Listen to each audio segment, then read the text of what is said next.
Guys, first, this story was reported. We got a clipping from CNC3 yesterday on the service that was provided by this rehabilitation center slash church. Where 69 citizens of Trinidad and Tobago was basically rescued. Said it was treated as slaves and it was like human trafficking. So we're doing a follow-up on this story right here, and this story kind of sums it up. This particular story by TTT News kind of sums it up for me, but I have a lot of questions, and I don't know if you have the same questions that I have, but just bear with me. Let's go through this and let's take it very surgical. This is a story as reported by TTT News. Check it out.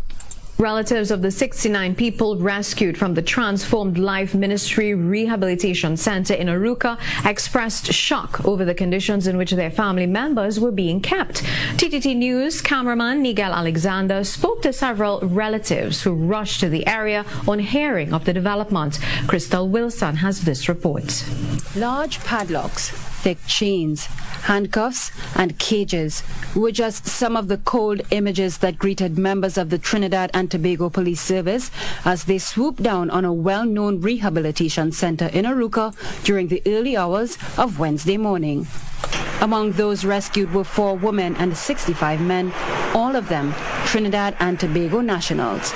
TTT News understands the church is known to cater to rehabilitating drug addicts, alcoholics, and those mentally unstable and violent. As news broke of alleged unsanitary, inhumane, and abusive conditions under which the patients were being held, concerned relatives gathered outside early on Wednesday, hoping for confirmation that their loved ones were safe and unharmed. One woman told TTT News she was surprised to hear allegations being made about the facility. She also revealed that it costs $4,000 monthly to keep her brother at the rehab center.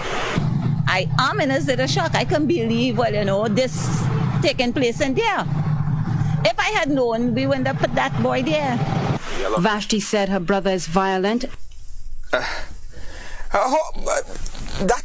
is, I don't understand that.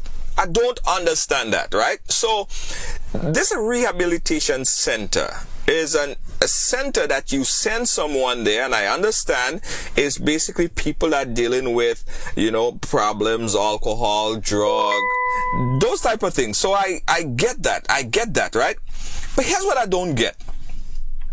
So a family member would send someone to a rehabilitation center, and you never check on them after that? Like, you never been there, you didn't go through and see what's happening, or get a chance to visit them, or bring them something, or even visit them.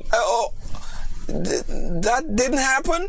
Because of course, if you have most people that would have family members in rehabilitation center, you would visit them from time to time. So no one really visited them to see that they was living in cages. Or what was the scene? What was the scene there? Guys, help me to understand this. Let's keep going with the story. And mentally unstable. In light of allegations of imprisonment and abuse, she and her family are now uncertain of what is their next step. Where are we going to put them for the rehab? Is rehab he came in here for? Alcohol and cigarette abuse. But one community member who attends the church. Okay. All right. Okay. No problem. Spoke highly of her pastor.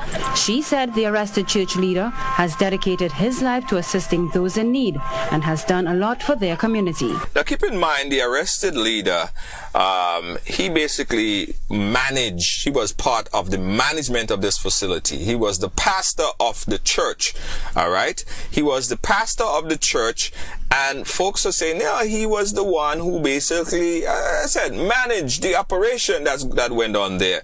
So most likely he would have known of the people in cages. He would have known or be aware of the conditions that these people are living in. All right? He's a part. He managed the whole operation. Now I want to hear what people have to say about this guy. TLM is a very good place helping people.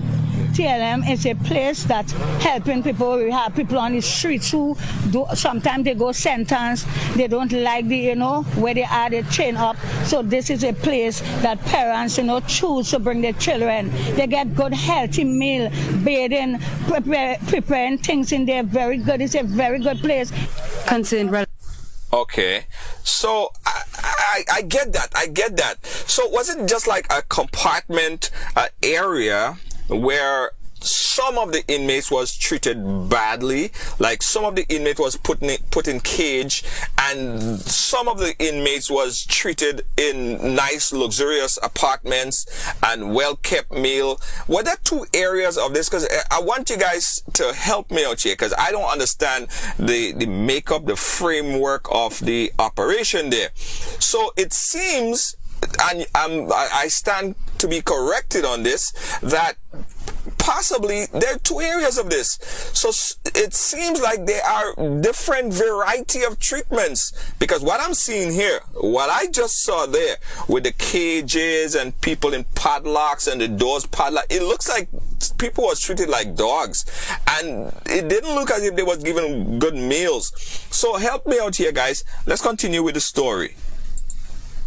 Were allowed a short visit by police before the patients left the rehab center and boarded a police bus.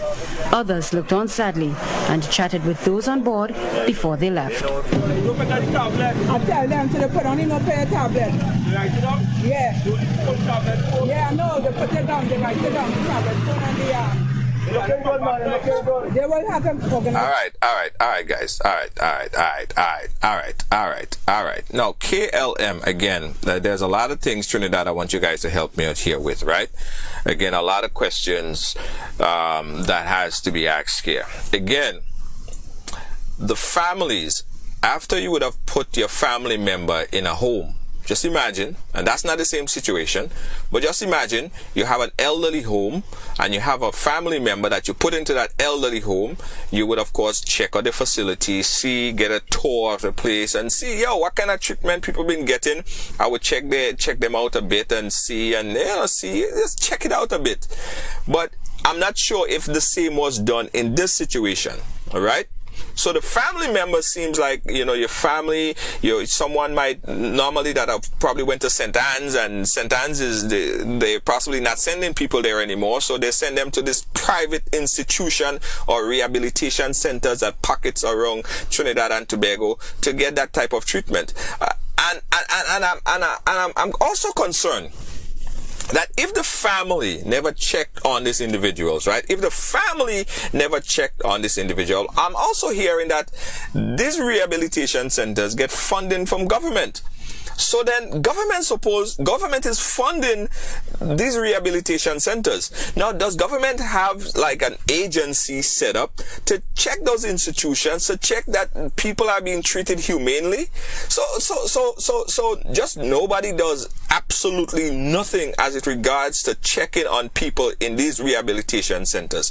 There's a lot of questions that I'm bringing up here because it's obvious questions, and I'm hoping that there's obvious answers to it.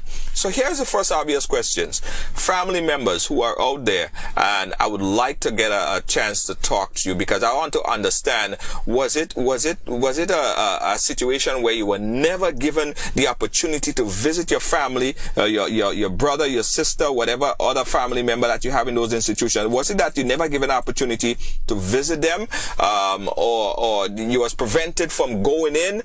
Or was it just pure neglect on your part?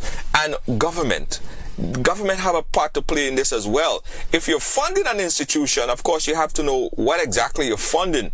So did government drop the ball on this as well? A lot of questions in this, guys. I want you guys to help me and comment on this video and ask your questions as well. Comment and share, and let's start the conversation.